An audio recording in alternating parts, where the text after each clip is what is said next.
number 10, 19, 59, 60, and 61 on the docket. People versus Finley, Gregory, Callhan, and Shuvonne Vinson. Case numbers 25243 FC, 25244 FC, 25485 FH, 25486 FH, and 25487 FC. No. I will. I appreciate it. It's good to stand. Good afternoon, Your Honor. Katie Rosmersky for the people on all the aforementioned trials. Good afternoon. And good afternoon, Your Honor. May it please this honorable court, Rita Young appearing on behalf of Gregory Dwight Callhan, who is present on Zoom. Sir, would you state your name for the record, please? Mr. Callhan, can you hear us? Yeah, you got to turn around and let the deputy know that you need to be unmuted. Also, I think Ms. Vinson might be. No? Yeah. All three of you are on mute, so you're all going to need to let them know to turn your sound on. Okay. While we're doing that, Mr. Johnson, you can put your appearance on. Well, good afternoon, Mayor. Please allow the court Kareem Johnson on behalf of Ms. Vinson, who is present via Zoom.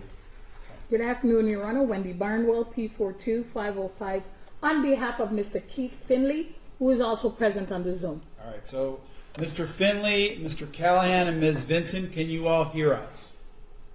Yes. Yes.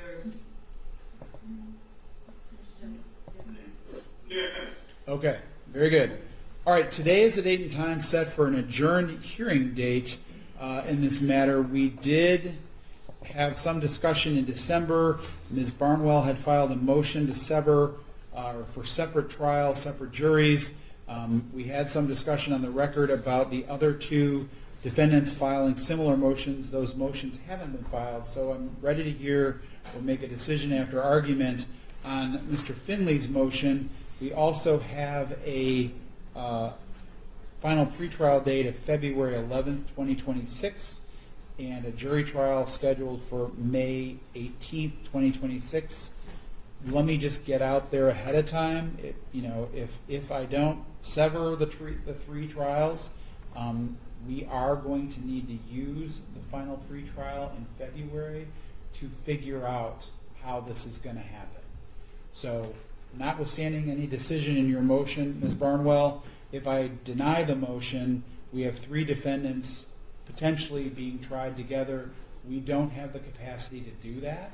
So if that happens, we're going to need to figure out how we can do two at the same time, which we will do if I don't grant the motion to at this time, but we can't do three. So we'll have to figure out on the 11th how it's going to go so that the defense can prepare, the prosecutor can prepare, and the court can prepare for those proceedings. So I guess to really summarize what I just put into a million words is that we're certainly not going to have all three defendants' trials on May 18th.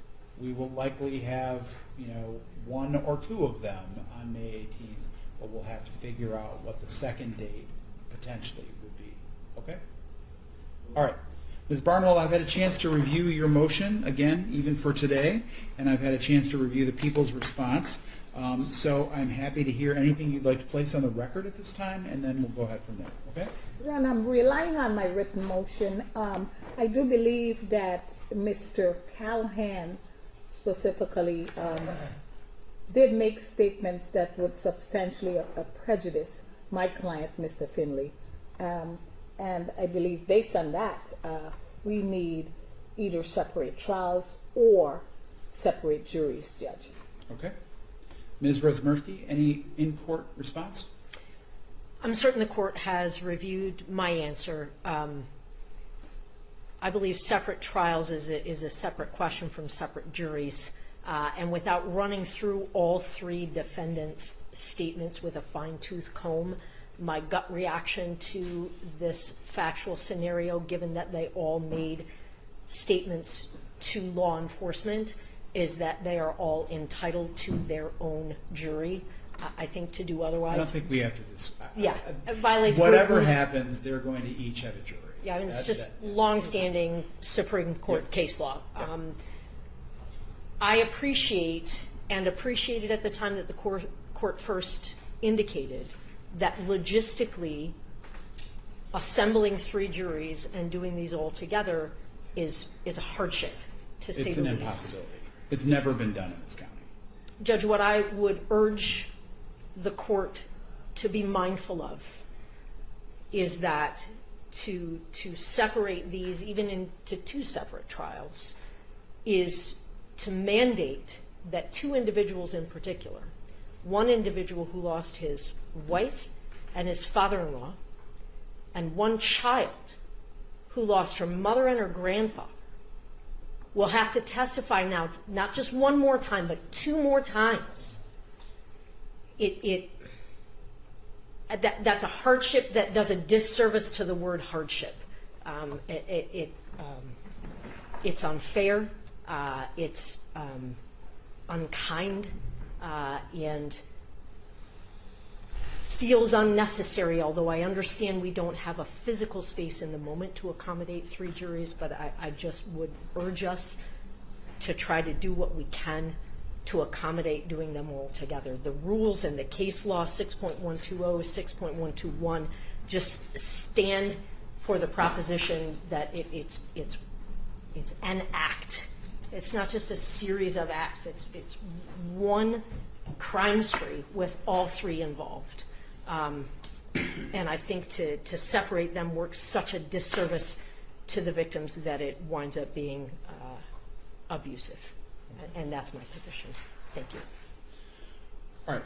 The court has reviewed the defendant Keith Lamar Finley's motion for separate trials and/or separate juries, the people's responses and briefs, and the record developed at the preliminary examination. The court has also considered the applicable court rules and the controlling case law. Under MCR 6.121, joint trials are favored. The defendant does not have an automatic right to a separate trial. Severance is mandatory under MCR 6.121C only where the defendant establishes through an affidavit or other offer of proof that a joint trial would prejudice his substantial rights and that severance is necessary to cure that prejudice. Absent such a showing, severance remains discretionary under MCR 6.121D. The Michigan Supreme Court has made clear that finger-pointing antagonistic defenses or the existence of inculpatory statements by co-defendants are insufficient standing alone to require severance. People v. Hannah, 447 Mich. 325 from 1994. Defenses are mutually exclusive only when the jury must necessarily believe one defendant at the expense of the other. Here, the defendant asserts that severance is required because co-defendants made inculpatory statements implicating him and because a joint trial would be prejudicial. However, defendant has not submitted an affidavit or offer of proof demonstrating that his defense is mutually exclusive of his co-defendant's defenses or that the jury would be unable to fairly assess the evidence in a joint trial. The court further finds that the charged offenses arise out of the same series of acts and transactions. The evidence is overlapping and interrelated as to all defendants. The people's theory does not require the jury to choose between mutually exclusive defenses, and any potential risk of prejudice can be adequately addressed through limiting and cautionary jury instruction consistent with People v. Hannah and Zafiro v. United States, which is 506 U.S. 534 from 1993. The court also considers the interests of judicial economy, including the burden on witnesses and victims, and finds that separate trials would unnecessarily duplicate proceedings without a corresponding showing of necessity. The defendant has failed to meet the burden required for mandatory severance under MCR 6.121C. The court further declines to exercise its discretionary authority to sever under MCR 6.121D, as severance is not necessary to promote fairness or ensure a fair determination of guilt or innocence. Accordingly, defendant Keith Lamar Finley's motion for separate trial is denied. I'm not going to rule on a motion for separate juries. We've already discussed on the record that the defendants are entitled to separate juries. So I'm going to, whether I grant your motion for separate juries or not, the non-motion filed by the other 2, we're going to have separate juries for the 3, which leads me to respond to you, Ms. Resmersky, because everything you said is right. This is a terrible trauma for these complaining witnesses to have to go through again, at least twice more. But it gets into the situation. I wish I were an innovative thinker outside the box and had a solution. You know, the quote unquote, air quote, simplest solution would be we rent a hall somewhere so that 3 juries could sit and hear that. But renting that hall somewhere doesn't include the infrastructure of deliberation rooms, the availability of court staff to manage that, and a mistrial would, in that scope, would be even more catastrophic than having two well-managed trials. So I appreciate what you're saying. This is going to be an incredibly difficult thing for those witnesses, and I wish that I had a way around it, but I don't know of a courthouse, period, that could accommodate 3 juries. And so we have done it with 2, and we will likely do this with 2 juries. So it would be 2 defendants at a time. And so we're going to have to just figure out in February how that's going to logically go. Your Honor, would the court remain open to suggestions should I be able to come up with any? I mean, short answer is yes. I'm happy to think of I'm happy to engage in that discussion with you and defense counsel about how that could happen.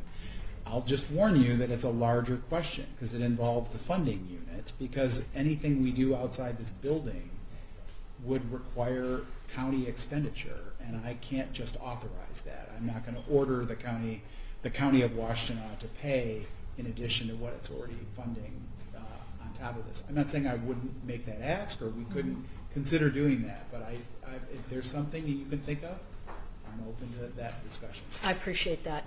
And this may also be getting ahead of ourselves, but should we find ourselves where we do have to do 2, will the court be looking to the people to choose which 2 first, or will the court be making that decision? I will look for some discussion. So if you all haven't worked it out by the final pretrials to what the proposal is, I would say that at that time we probably will want to have a bench conference and or decide how we're going to determine how, I put in air quotes, we. I mean, I would be looking to the people to suggest that. I would be looking for input from defense counsel on that, and ultimately I would, work with the people that. I mean, I think it's ultimately our decision in terms of how you proceed with your case.